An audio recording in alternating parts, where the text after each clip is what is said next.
Hola, buenas noches, bienvenidos a otro video más.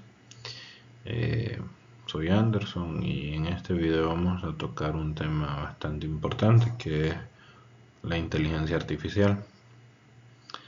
Seguramente hemos escuchado hablar sobre la inteligencia artificial en las noticias, en redes, en el trabajo. Preguntas que si los robots nos van a quitar el empleo o que si ChatGPT hace las tareas solo, que si los autos se manejan solos. Hay pues demasiado ruido afuera sobre la inteligencia artificial.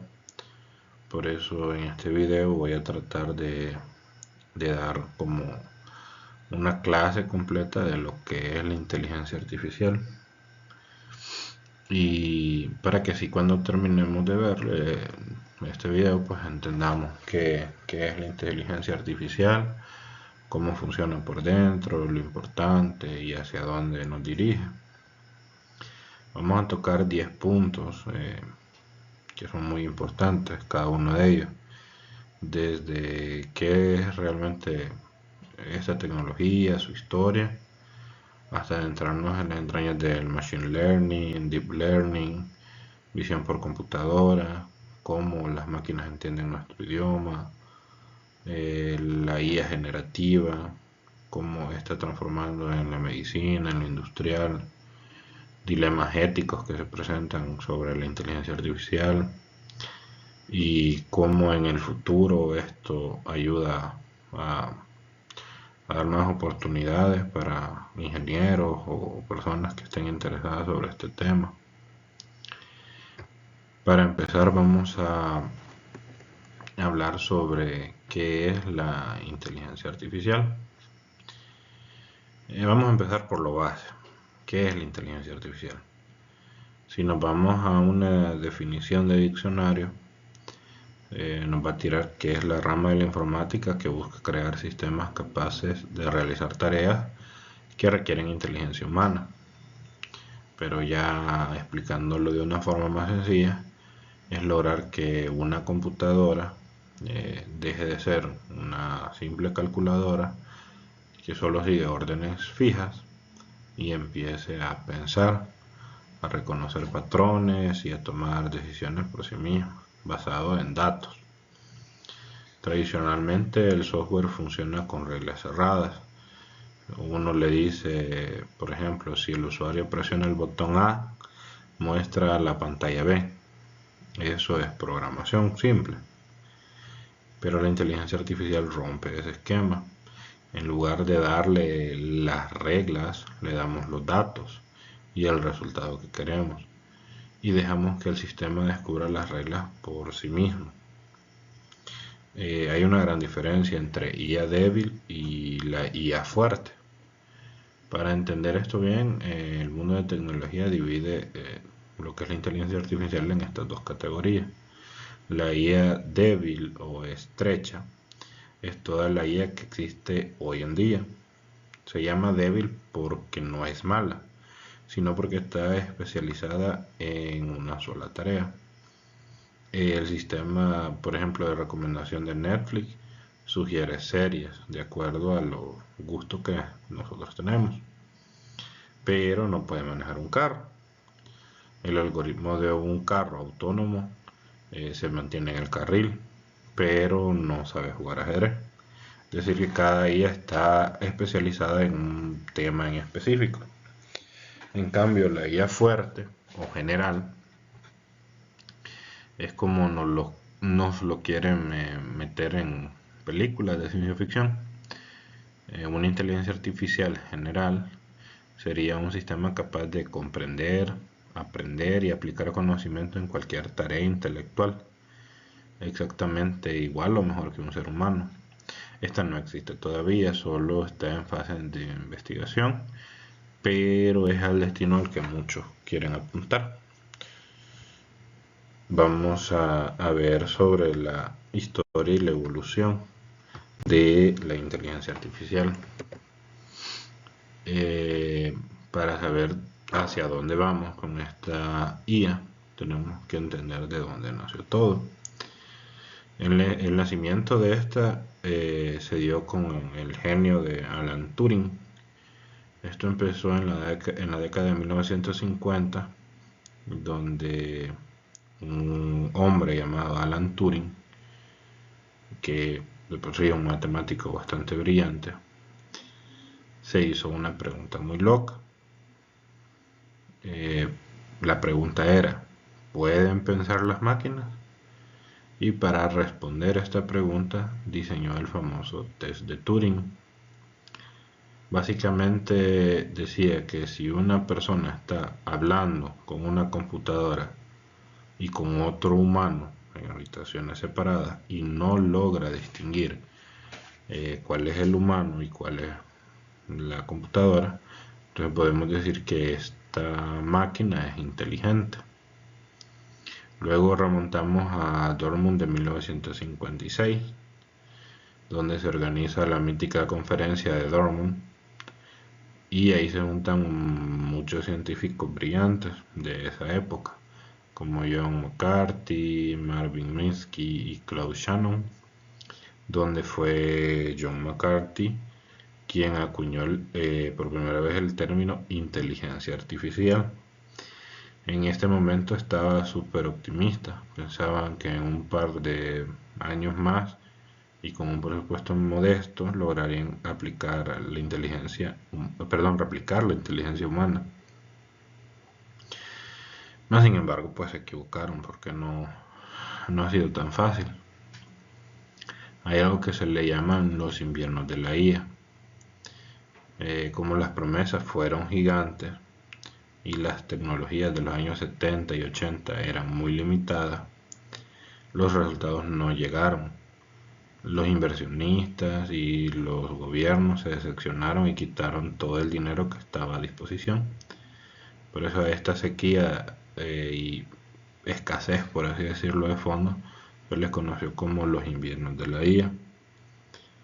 Y hubo, pues, entre ellos dos grandes inviernos que congelaron el avance de la investigación sobre la inteligencia artificial. El renacimiento, dice, ¿cómo salimos de este invierno? Gracias a tres factores que chocaron entre los 2000 y 2010. El número uno es el Internet y los Big Data. Son prácticamente cargas masivas de datos que de repente empezaron a generar toneladas y toneladas de información para entrenar a estas máquinas. Luego tenemos el poder del cómputo. En esta década, por así decirlo, lo que son las GPUs comenzaron a evolucionar gracias a los videojuegos. Entonces, digamos que había más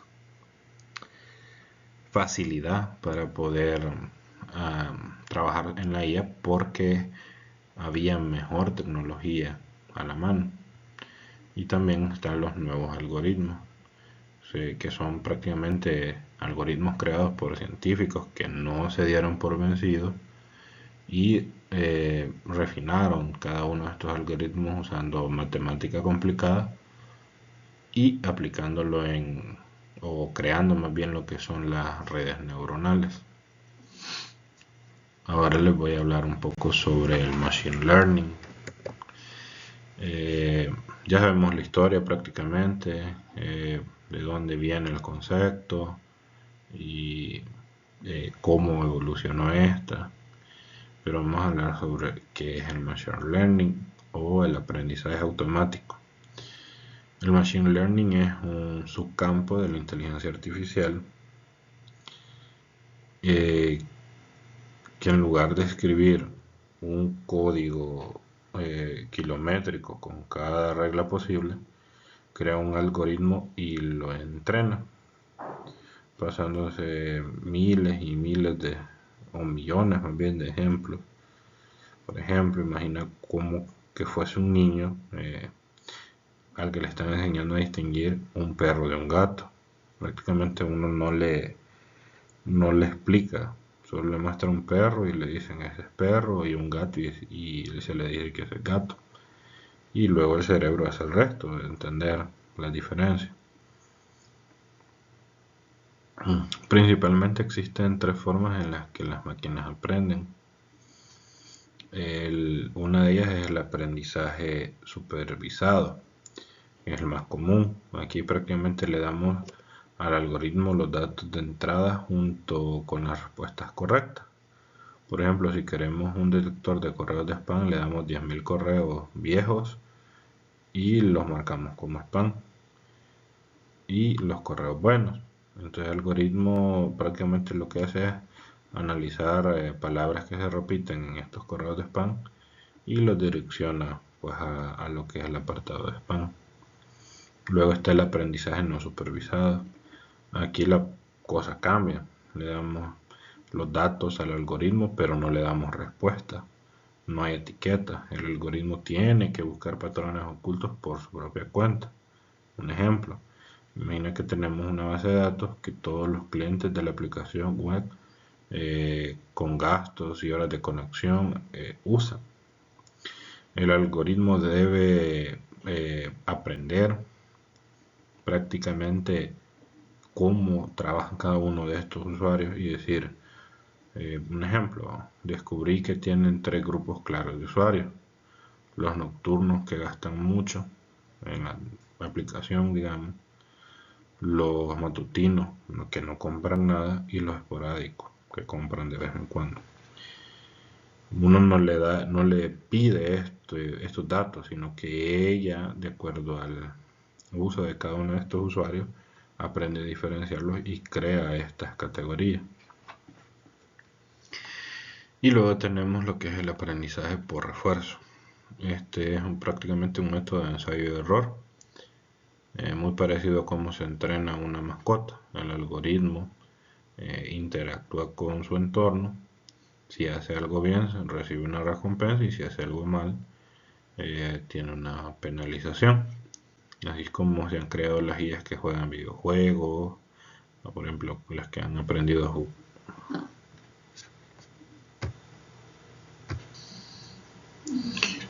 Perdón, que tuve un pequeño problema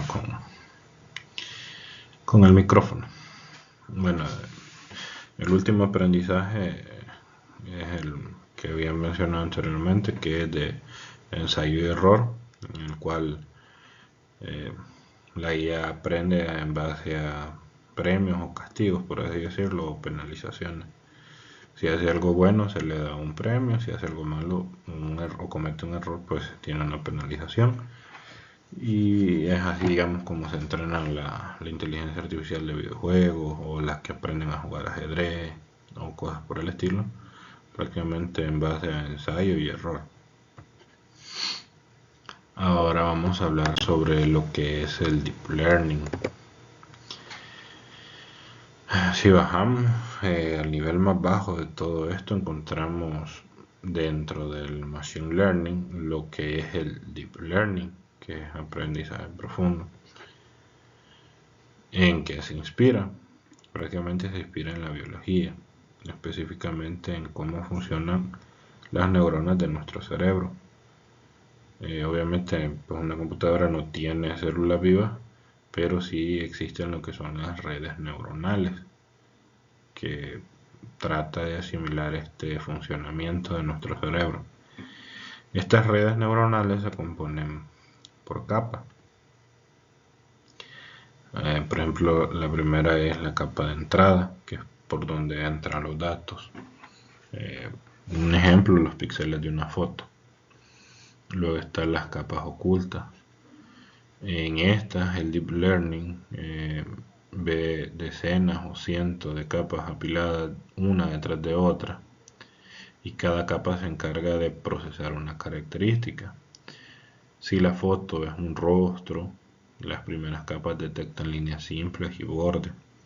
Las capas siguientes detectan formas como círculos u óvalos, y las capas más profundas ya reconocen estructuras complejas como ojos, narices, boca.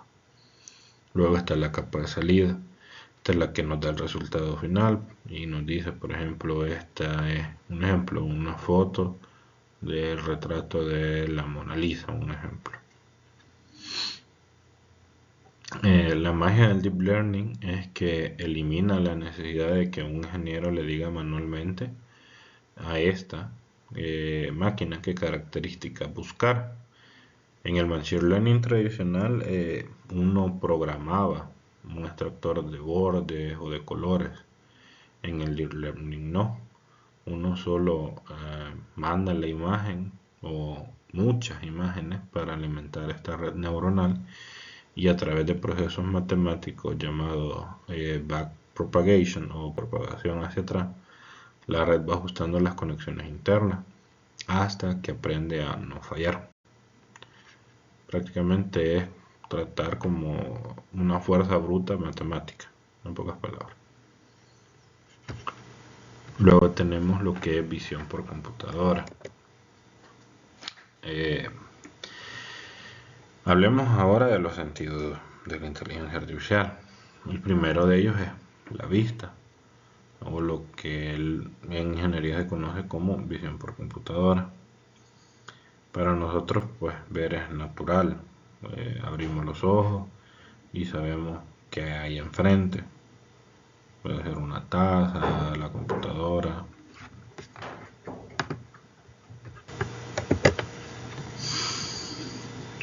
Pero para las computadoras una imagen es simplemente una matriz gigante de números, píxeles con valores de color, por ejemplo del 0 al 255. Por eso la visión de la computadora es el campo que transforma estos números en comprensión conceptual. ¿Dónde se usa esto en el mundo real? Por ejemplo, en reconocimiento facial. El sistema que desbloquea nuestros teléfonos con solo mirarlo utiliza lo que es la visión por computadora para mapear los puntos claves de nuestro rostro y verificar la identidad. También en vehículos autónomos, por ejemplo, las grandes empresas de estos autos tienen un montón de cámaras en sus autos y la inteligencia artificial procesa el video en tiempo real para detectar dónde está el carril, identificar señales de tránsito, peatones, ciclistas o otros carros. Y también en el control de calidad industrial. En la fábrica, las cámaras inspeccionan miles de productos por minuto en una banda transportadora, detectando fisuras o defectos que a los humanos tal vez no son tan fáciles de detectar. Pasamos de lograr que las computadoras vean a que realmente entiendan el contexto de una imagen o video. De eso se trata la visión. Seguimos con el procesamiento del lenguaje. El otro gran sentido de la inteligencia artificial es el oído y el habla también. El procesamiento del lenguaje natural, conocido por sus siglas en inglés como NLP, que significan Natural Language Processing, prácticamente nos dice que el lenguaje humano es difícil de entender. Hay bastante ambigüedades, modismos, sarcasmos, ironía, y que tal vez no es tan fácil para una máquina detectarlo. Por ejemplo, si uno dice qué bárbaro o qué genial o qué chivo, digamos, aquí en el país, pues uno lo entiende porque entiende la cultura, el modismo y la forma en la que uno se expresa. Pero para una máquina que opera con lógica, esto pues no es tan sencillo. El NLP combina la lingüística con modelos de machine learning para permitir que las computadoras entiendan, interpreten y generen lenguaje similar al nuestro. Las tareas claves del NLP son, por ejemplo, análisis de sentimientos. Las empresas lo usan para rastrear, por ejemplo, Twitter o comentarios de soporte y saber automáticamente si la gente está hablando en bien o mal de la marca. También en traducción automática hay herramientas como Google Translate que evolucionaron de traducir palabras por palabra a usar modelos de NLP que entienden el párrafo entero antes de proponer la traducción del idioma. Y también existen asistentes de voz. Por ejemplo, Siri y Alexa nacieron con sistemas de NLP básicos, basados en comandos fijos, pero abrieron las puertas a revoluciones que vivimos hoy, donde podemos platicar con la IA como que si fuera otra persona más. Vamos a hablar un poco sobre la IA generativa. Pues llegamos al punto en el que probablemente revolucionó todo en estos últimos años, y es la IA generativa. Durante décadas pensamos que las computadoras eran excelentes para automatizar tareas repetitivas y aburridas, pero que la creatividad, como escribir, pintar, componer música, era algo que solo nosotros podíamos hacer, nosotros como humanos. La IA generativa pues vino a cambiar eso. Aquí estamos analizando datos existentes. Aquí estamos creando datos completamente nuevos. Aparte de los que ya existían, se están creando nuevos datos que prácticamente no existían anteriormente. Por ejemplo, los modelos fundacionales y los transformers. Todo esto explotó gracias a una arquitectura de red neuronal llamada Transformer, presentada por investigadores de Google en el artículo 2017 titulado Attention is All You Need. Esta arquitectura permitió entrenar modelos con prácticamente todo el texto disponible en el Internet público. De ahí nacen los LLMS, que son Large Language Models o modelos de lenguaje grandes, como la serie GPT de OpenAI o Cloud de Anthropic, o pues Meta en la actualidad.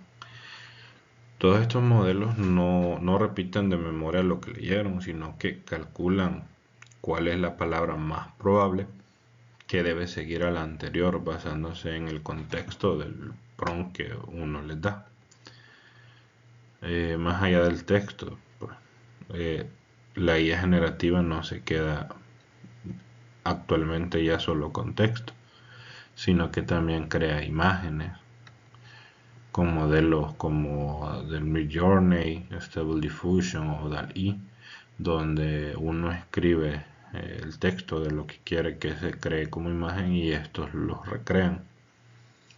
También ahora crean códigos de programación, que para los ingenieros, por ejemplo, esto es un gran beneficio en el aspecto de que, aparte de la lógica que necesita para programar, la IA viene a servir como una herramienta de complemento en la cual pues, uno se puede apoyar si en algún caso se necesita algún código específico o hay algo en el código que no se entiende.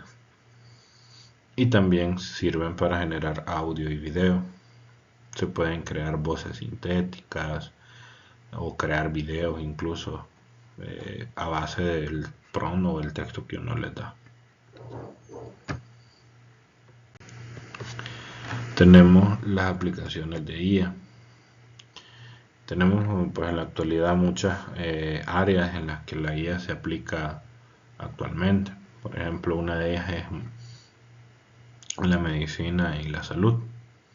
Esta es una de las aplicaciones pues más hermosas, por decirlo, de la IA,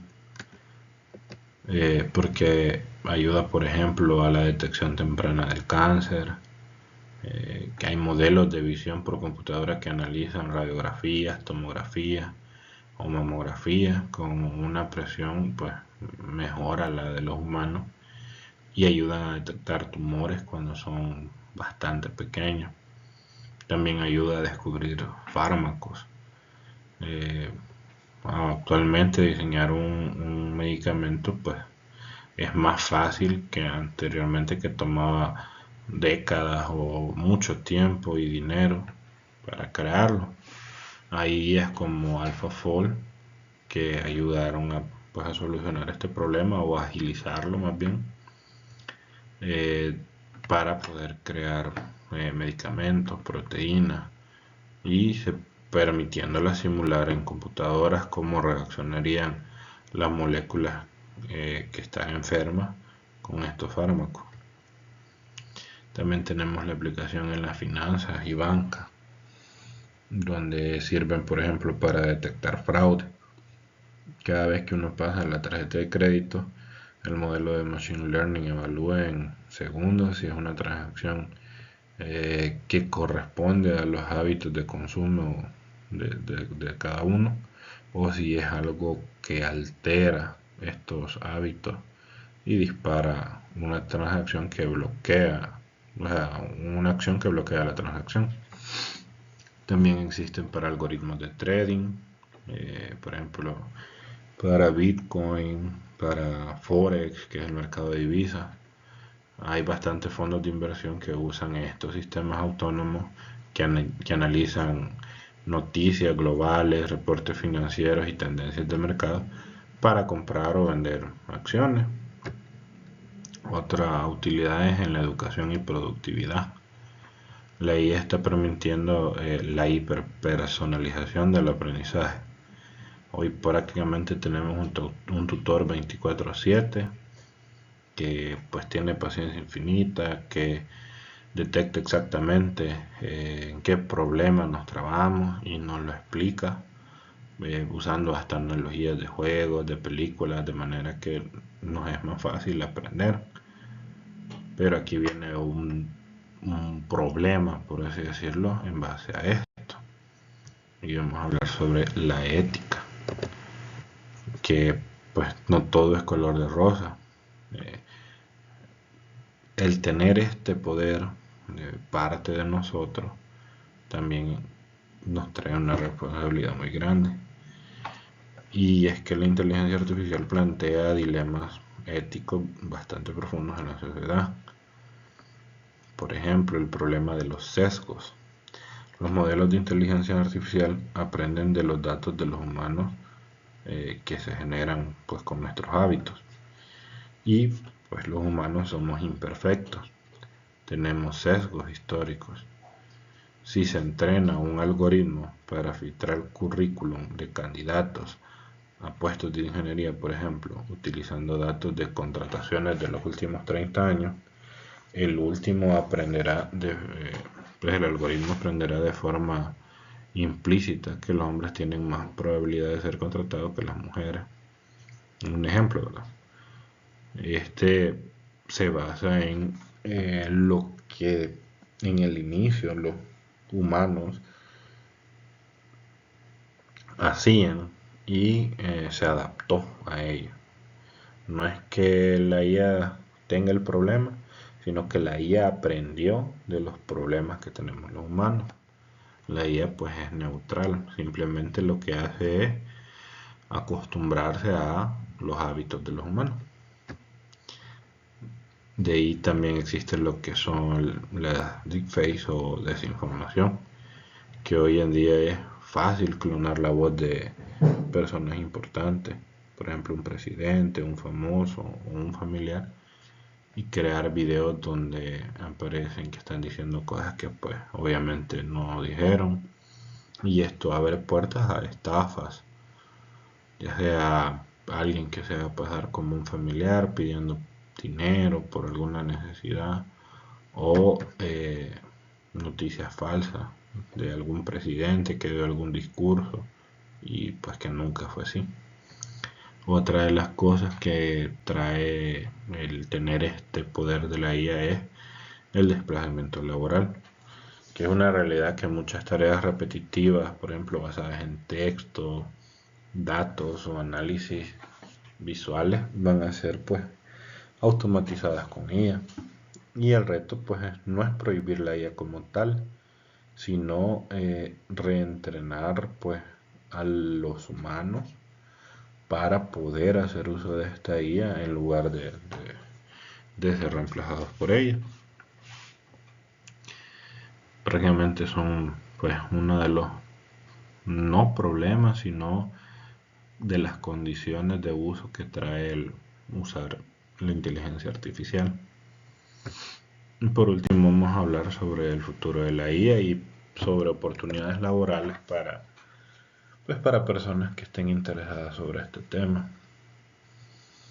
Y para ir cerrando, pues vamos a hablar sobre todo esto. Y estamos viviendo actualmente la época más importante o más emocionante, por así decirlo, sobre la inteligencia artificial. Y esta pues claramente no viene a reemplazar a las personas, viene a darnos pues más facilidad o practicidad para hacer nuestro trabajo o tareas, etcétera. Y pues fácilmente un programador apoyado hoy en día con esta inteligencia artificial puede hacer más que antes, que solo le tocaba quebrarse la cabeza por sí mismo. ¿Dónde están estas grandes oportunidades? Por ejemplo, podemos estudiar sobre ingeniería de prompts y orquestación, pues que no necesitamos un doctorado para estos. Simplemente el mercado busca desarrolladores capaces de tomar modelos ya existentes y conectarlos con bases de datos corporativas, automatizando flujos de trabajo, integrándolos en aplicaciones del mundo real mediante arquitecturas como RAG, que son generación aumentada por recuperación. Otra opción es el manejo e infraestructura de datos o el data engineering. La IA también tiene hambre de datos y hay empresas que necesitan ingenieros que sepan estructurar, limpiar y canalizar bases de datos de forma segura hacia estos modelos de inteligencia artificial, porque sin buenos datos la IA no sirve para nada. Otra opción más que existe es la de la ciberseguridad de inteligencia artificial, que esta ayuda a proteger los datos de ataques de inyección de prompts, asegurando la privacidad de los datos de los usuarios y garantizar que los sistemas de IA cumplan con las normativas internacionales.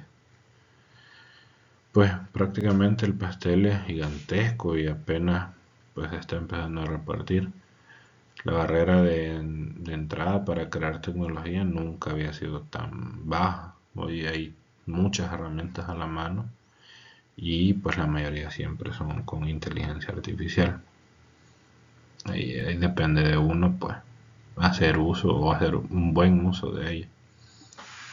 Prácticamente aquí terminamos lo que es el video, que más que video es un diálogo como tal, pero prácticamente podemos entender de dónde viene la IA, desde las ideas locas de Alan Turing hasta la actualidad en la cual prácticamente la IA es más autónoma, ya entiende por sí misma. Y prácticamente eso ha sido todo sobre este video de la inteligencia artificial. Espero les haya gustado y hayan pues entendido un poco, aunque sea de lo que les he tratado de explicar. Nos vamos a seguir viendo en los próximos videos.